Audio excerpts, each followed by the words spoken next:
Aku sudah 3 tahun menyapu di Sekte Kingswan. Murid luar di sekte ini sudah berganti 3 generasi. Hanya posisiku yang kokoh tak tergoyahkan. Alasannya sederhana. Aku tidak pernah mencoba untuk naik jabatan. Pekerjaanku hanya menyapu dan membersihkan lantai. Sebagai seorang transmigrator, aku tahu betul bahaya dunia ini. Jadi aku memilih jalan yang paling aman. Menjadi pekerja kasar tukang sapu. Selama aku cukup tidak berguna, takdir tidak akan bisa mengejarku. Kakcu, pagi sekali hari ini.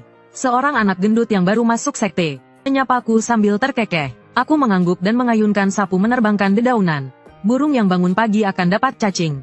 Aku menjawabnya asal-asalan, tapi dalam hati aku berpikir untuk cepat menyelesaikan pekerjaan, dan cepat kembali untuk berbaring. Aku bersenandung dengan nada yang sumbang. Sapuan demi sapuan, mengumpulkan semua daun kering di tangga batu. Setelah selesai bekerja, seperti biasa aku ingin mencari tempat untuk bersantai. Pandanganku berkeliling dan melihat, tidak jauh dari sana ada sebuah hutan bambu. Aku sudah 3 tahun di sini, tapi belum pernah sekalipun masuk ke hutan bambu itu. Murid lama bilang itu adalah area terlarang. Tapi aku sudah memeriksanya dengan indera spiritualku dan tidak ada apa-apa di sana. Bahkan sedikit pun aura segel formasi tidak terasa. Sepertinya itu hanya untuk menakut-nakuti saja. Sambil memanggul sapu, tanpa pikir panjang aku melangkah masuk. Hutan bambu ini sangat sunyi. Sinar matahari menembus celah daun bambu, seperti serpihan emas. Angin bertiup membuat daun bambu berdesir. Ini benar-benar tempat yang bagus untuk tidur. Aku mencari sebuah batu besar dan melempar sapuku. Lalu aku berbaring di atasnya tanpa peduli penampilan. Aku menutup mata dan hampir terlelap. Tepat pada saat itu sebuah suara melayang turun dari atasku. Kamu, orang baru. Aku terkejut dan langsung terbangun. Lalu aku langsung duduk dan melihat seorang wanita. Dia duduk di puncak sebatang bambu di sebelahku. Tubuhnya bergoyang pelan mengikuti ayunan bambu. Pikiranku langsung hening. Ada orang di dalam hutan bambu ini. Kesadaran spiritualku memindai tetapi tidak menemukannya sama sekali. Ini menunjukkan bahwa tingkat kultivasi wanita ini sangat tinggi. Sampai pada tingkat yang tidak bisa kubayangkan. Tamatlah riwayatku. Menyusup ke area terlarang sesuai aturan sekte. Hukuman ringan adalah menghapus kultivasi. Hukuman berat adalah dibunuh di tempat. Aku jatuh bangun turun dari batu hijau dan berlutut di tanah. Senior, ampuni nyawaku. Murid tidak tahu tempat ini adalah area terlarang. Tidak sengaja menyinggung. Aku akan segera pergi. Sambil berkata aku hendak merangkak mundur. Berhenti. Suara wanita itu tidak keras. Tapi seperti perintah yang memaku tangan dan kakiku. Aku tidak berani bergerak. Keringat dingin mengalir di dahiku. Dia melayang turun dari puncak bambu. Ujung kakinya mendarat tanpa menimbulkan suara sedikit pun. Dia berjalan ke hadapanku, berjongkok dan memiringkan kepalanya menatapku. Aroma yang sangat samar seperti tumbuh-tumbuhan. Bau seperti itu masuk ke hidungku. Siapa namamu? Menjawab senior. Murid bernama Cuce. Dari departemen mana? Suaraku bergetar. Dia mengulurkan satu jari dan menyentuh keningku. Dia sepertinya berpikir ini sangat lucu. Pekerja serabutan. Nyalimu tidak kecil. Berani datang ke tempatku tidur. Murid pantas mati ribuan kali. Aku menundukkan kepalaku lebih rendah lagi. Mati aku. Mati aku. Aku bertransmigrasi ke sini dan bertahan dengan hati-hati selama 3 tahun. Tidak kusangka hari ini aku celaka karena tidur siang. Aku suruh kau berdiri. Suaranya menjadi sedikit lebih dingin. Aku buru-buru berdiri dengan tangan dan kaki. Menundukkan kepala tidak berani menatapnya. Kau sangat menarik. Aku telah tidur di sini selama 3000 tahun. Kau adalah orang pertama yang berani menerobos masuk. Otakku berhenti berfungsi. Master sekte dari sekte Kingswan. Baru hidup 800 tahun lebih. Apa itu konsep 3000 tahun? Iblis tua. Fosil hidup. Kulihat dari ekspresimu. Sepertinya tidak terlalu percaya. Murid percaya. Semoga senior diberkati selamanya. Umurmu setinggi langit. Dia tiba-tiba berhenti di belakangku. Mengulurkan satu tangan dan meletakkannya di bahuku. Seketika seluruh bulu kudukku berdiri. Di tubuhmu, ada aura yang bukan berasal dari dunia ini. Kamu berasal dari mana? Habislah sudah. Rahasia terbesarku terbongkar dalam sekejap. Otakku kosong tidak tahu harus menjawab apa. Diamku sepertinya membuatnya kehilangan kesabaran. Tidak mau bicara. Aku bicara. Senior, mungkin Anda tidak akan percaya jika aku mengatakannya. Aku bukan orang dari dunia ini. Aku berasal dari sebuah tempat bernama Bumi. Aku menceritakan soal perjalananku melintasi dunia dengan secepat mungkin. Setelah aku selesai bicara, hutan bambu menjadi sunyi senyap. Dia tidak bicara dan aku pun tak berani bergerak. Setiap detik terasa seperti 1 abad. Orang-orang di sana, apakah semuanya selemah dirimu? Kurang lebih. Lalu apa yang biasanya kalian lakukan? Sepertinya dia benar-benar penasaran. Aku menelan ludah dan mulai bercerita padanya. Tentang kehidupan di bumi. Menceritakan tentang ponsel, komputer, game online, dan pesan antar makanan. Aku bercerita sampai mulutku kering. Dia mendengarkan dengan sangat tertarik. Saat aku selesai bercerita, hari sudah hampir gelap. Cukup menarik, aku sudah memutuskan. Dia berjalan ke hadapanku dengan senyum di wajahnya. Jantungku berdebar kencang. Rasanya ini bukan hal yang baik. Mulai hari ini, kamu tidak perlu menyapu lantai lagi. Hah, mulai sekarang kamu akan mengikutiku. Khusus untuk menceritakan dongeng untuk menghiburku. Sambil berbicara dia menjentikkan jarinya. Tanah di bawah kakiku tiba-tiba terbelah. Muncul sebuah lubang yang sangat gelap. Sebuah daya hisap yang besar muncul. Aku bahkan tidak sempat berteriak dan langsung terhisap masuk. Di detik terakhir saat aku jatuh aku mendengar suaranya yang penuh tawa. Oh ya, namaku Jiyu. Ingat, mulai sekarang kamu harus menurutiku. Aku merasa seperti kaos kaki yang dilempar ke mesin cuci. Saat akhirnya aku berhenti. Pantatku mendarat lebih dulu dan membuatku pusing 7 keliling. Aku membuka mata dan menyadari aku berada di dalam gua. Gua itu sangat luas. Dinding gua bertatahkan batu-batu yang bersinar. Menerangi seluruh gua hingga terang benderang. Isi gua itu sangat sederhana. Satu ranjang batu. Satu meja batu. Beberapa bangku batu. Bahkan lebih menyedihkan daripada asrama pelayan tempatku tinggal. Jiyu duduk di salah satu bangku batu. Menopang dagu dengan satu tangan dan menatapku dengan penuh minat. Ini adalah kediaman guaku. Mulai sekarang kamu juga akan tinggal di sini. Aku melihat ke satu-satunya ranjang batu itu. Senior, lalu aku tidur di mana? Di lantai. Dia menjawab seolah itu hal yang wajar. Orang yang menumpang harus tahu diri. Tidur di lantai ya sudahlah. Itu lebih baik daripada mati. Aku bangkit dari lantai sambil menepuk-nepuk debu di bajuku.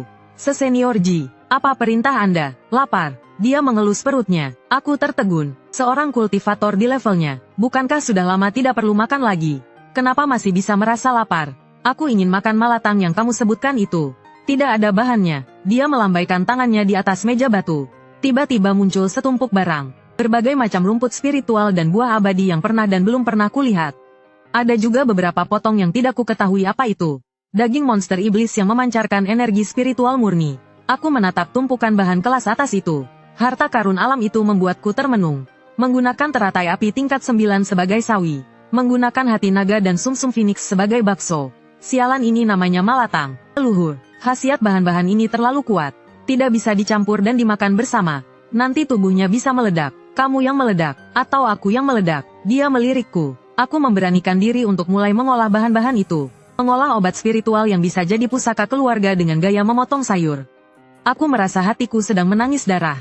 Pemborosan harta surgawi. Sungguh pemborosan. Aku bertanya padanya, leluhur, apa ada api? Dia mengulurkan satu jari. Di ujung jarinya muncul sejumput api kemasan.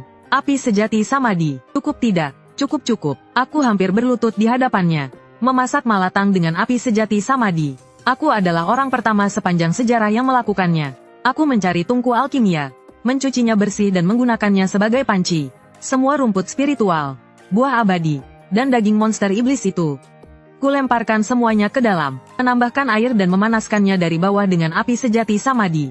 Tak lama kemudian, tungku itu mulai mendidih dan mengeluarkan gelembung. Aroma wangi yang tak terlukiskan melayang keluar. Aroma itu bercampur dengan energi spiritual yang dahsyat. Aku hanya menciumnya sekali, dan merasakan kemacetan kultivasiku mulai melonggar. Jiyu juga menciumnya, matanya berbinar dan dia mendekat. Sudah selesai belum? Seharusnya sudah selesai. Aku mengambil mangkuk besar dan menyisakan semangkuk dari tungku alkimia. Kuahnya berwarna keemasan, bahan-bahan di dalamnya berwarna-warni dan masih bersinar. Penampilannya luar biasa. Aku memberikan mangkuk itu padanya. Dia menerimanya dan meniupnya. Kemudian dengan hati-hati dia meminumnya seteguk. Detik berikutnya matanya langsung terbelalak. Lalu gelombang energi spiritual yang mengerikan meledak dari tubuhnya, membuat seluruh gua berguncang. Aku terlempar oleh gelombang energi ini dan menabrak dinding hingga hampir pingsan. Sementara Jiyu duduk bersila di tanah dengan mata tertutup. Dan aura di tubuhnya juga meningkat pesat. Dia begitu saja menerobos. Setelah beberapa saat gua baru kembali tenang. Jiyu membuka matanya dan mengembuskan napas keruh. Dia melihat mangkuk di tangannya, lalu menatapku dengan tatapan yang rumit. Kamu jenius. Benda ini lebih berkhasiat daripada pil alkimia manapun. Hanya saja rasanya sedikit hambar. Lain kali tambahkan lebih banyak cabai. Aku akhirnya mengerti. Cara berpikir leluhur ini berbeda dari orang normal. Dia sama sekali tidak mencicipi rasanya. Dia sedang menyerap energi spiritual. Dia memakan sup bergizi ini sebagai makanan utama. Mulai hari ini, kamu adalah koki eksklusifku. Selain bercerita, kamu juga harus bertanggung jawab atas 3 kali makanku setiap hari. Aku ingin menangis tapi tak ada air mata. Aku seorang murid rendahan secara tidak jelas. Menjadi milik seseorang yang hidup setidaknya Monster tua berumur 3000 tahun. Koki eksklusif sekaligus mesin pencerita. Ini untukmu. Dia melemparkan sebuah kantong penyimpanan padaku. Aku membukanya dan melihat isinya penuh dengan batu roh yang berkilauan. Ini upahmu. Kalau kerjamu bagus, masih ada hadiah. Aku melihat kantong batu roh itu dan tiba-tiba merasa, sepertinya pekerjaan ini tidak terlalu buruk. Makan dan tempat tinggal ditanggung. Bahkan ada gaji. Walaupun bosnya sedikit aneh, tapi dia sangat dermawan. Terima kasih, leluhur agung. Kemarilah, pijat pundakku. Lalu lanjutkan cerita yang berjudul Keras Sakti itu. Aku pun bergegas menghampirinya, sambil memijat pundaknya. Dengan penuh semangat aku menceritakan tentang Sun Wukong yang mengacau di Istana Langit. Sepertinya kehidupan pemalasku akan berlanjut dengan cara yang berbeda. Berpegang teguh pada pelindung yang kuat ini. Seharusnya aku bisa bertahan hidup sampai akhir cerita, kan? Aku berpikir dengan gembira dalam hati. Setelah tinggal bersama Ji Yu selama setengah bulan, aku hampir memahami sifatnya. Singkatnya, 4 kata, sesuka hatinya. Dia melakukan apapun yang terlintas di benaknya. Benar-benar tidak bisa ditebak. Kemarin dia menyuruhku membuat barbeku untuknya dengan empedu Phoenix. Keesokan harinya dia menyuruhku menemaninya bermain catur gomoku dengan pusaka kuno. Dan aku tidak boleh kalah. Dia akan membalikkan meja, tapi hari-hari berjalan dengan tenang. Aku bahkan merasa tidak apa-apa jika terus seperti ini. Sampai hari itu, teman sekampungku yang bernasib sial itu, Ye Fei Fan datang mencariku. Hari itu Ji Yu sedang berbaring di kursi goyang kesayangannya, menonton proyeksi kekuatan spiritual yang aku putar. Tom and Jerry. Dia tertawa terbahak-bahak, sementara aku di sampingnya sedang memutar otak, memikirkan cara membujuknya untuk makan berikutnya. Tiba-tiba tawa Ji Yu berhenti. Dia duduk tegak dan melihat keluar gua. Ada orang datang. Hatiku mencelos. Orang yang bisa menarik perhatian Ji Yu pasti bukan murid biasa. Bocah kecil yang baru saja mencapai tahap pembangunan fondasi. Sudah 3 hari berkeliaran di luar dengan diam-diam. Menyebalkan. Mendengar itu, jantungku berdebar kencang. Kalau dihitung-hitung waktunya, sejak Ye Fei Fan bergabung dengan sekte, sekarang sudah waktunya dia mencapai tahap pembangunan fondasi. Di dalam cerita aslinya, setelah dia membangun fondasi dia akan datang ke gunung belakang untuk mencari kesempatan. Lalu mendapatkan warisan dari seorang ahli yang hebat. Sejak saat itu dia akan meroket. Tidak mungkin sekebetulan ini kan? Leluhur tua, seperti apa rupanya? Ji Yu melambaikan tangannya. Sebuah cermin air muncul di hadapan kami. Di dalam cermin air ada seorang pemuda berpenampilan biasa, dengan wajah penuh tekad sedang berputar-putar di pinggiran hutan bambu. Kalau bukan Ye Fei Fan siapa lagi? Keringat dinginku langsung bercucuran. Tokoh utamanya datang. Menurut alur ceritanya, dia akan bertemu dengan sisa jiwa di sini. Kemudian mendapatkan teknik kultivasi dan memulai jalan kehebatannya. Tapi sekarang tempat ini sudah dikuasai oleh Ji Yu. Sisa jiwa ahli hebat apapun, mungkin sudah lama dimakan olehnya sebagai camilan. Kalau Ye Fei Fan masuk dan bertemu Ji Yu, aku tidak berani membayangkan akibatnya. Dengan sifatnya Ji Yu, mungkin akan menganggapnya sangat menarik, lalu menangkapnya untuk dijadikan mainan kedua. Bisa juga menganggapnya sangat mengganggu, langsung menamparnya hingga menjadi abu. Sama sekali tidak boleh membiarkannya masuk. 2 faktor yang tidak stabil berkumpul bersama. Entah apa yang akan terjadi. Kehidupanku yang santai, sama sekali tidak boleh diganggu. Cuce, hadir leluhur tua, pergi usir dia. Dia melambaikan tangannya dengan tidak sabar. Mengganggu aku nonton kartun, menyuruhku mengusir tokoh utama pria. Aku seorang pesuruh di periode pemurnian Ki tingkat 3. Pergi mengusir seseorang yang sudah membangun fondasi. Dan juga seorang anak takdir yang memiliki aura protagonis. Bukankah ini sama saja menyuruhku mati? Leluhur tua aku tidak bisa mengalahkannya. Siapa yang menyuruhmu melawannya? Pakai otakmu, pakai ini untuk menggertaknya. Apa ini? Lencanaku. Melihat lencana ini sama seperti melihatku. Di seluruh sekte King Xuan tidak ada yang tidak mengenalinya. Melihat itu hatiku jadi sedikit lebih tenang. Dengan nama leluhur sebagai tameng, seharusnya bisa menggertaknya. Aku memegang lencana itu, menarik napas dalam-dalam, berjalan keluar dari gua kediaman. Setelah melewati hutan bambu, aku pun melihat Ye Fei Fan. Alisnya berkerut, sepertinya sedang mencari sebuah pintu masuk. Aku berdeham. Ye Fei Fan terkejut, sontak berbalik badan, menatapku dengan waspada. Kamu siapa? Siapa aku tidak penting. Yang penting adalah, ini bukan tempat yang seharusnya kamu datangi. Cepat pergi dari sini. Saat aku mengatakan ini, kakiku gemetaran. Dia ini kan pemeran utamanya. Tipe orang yang akan membantai seluruh keluarga jika tersinggung. Ye Fei Fan mengerutkan kening, melihatku dari atas ke bawah. Mungkin karena melihatku memakai pakaian pelayan. Tingkat kultivasiku juga sangat rendah. Tatapan matanya menunjukkan sedikit penghinaan. Hanyalah seorang pelayan. Berani sekali kamu menghalangi jalanku.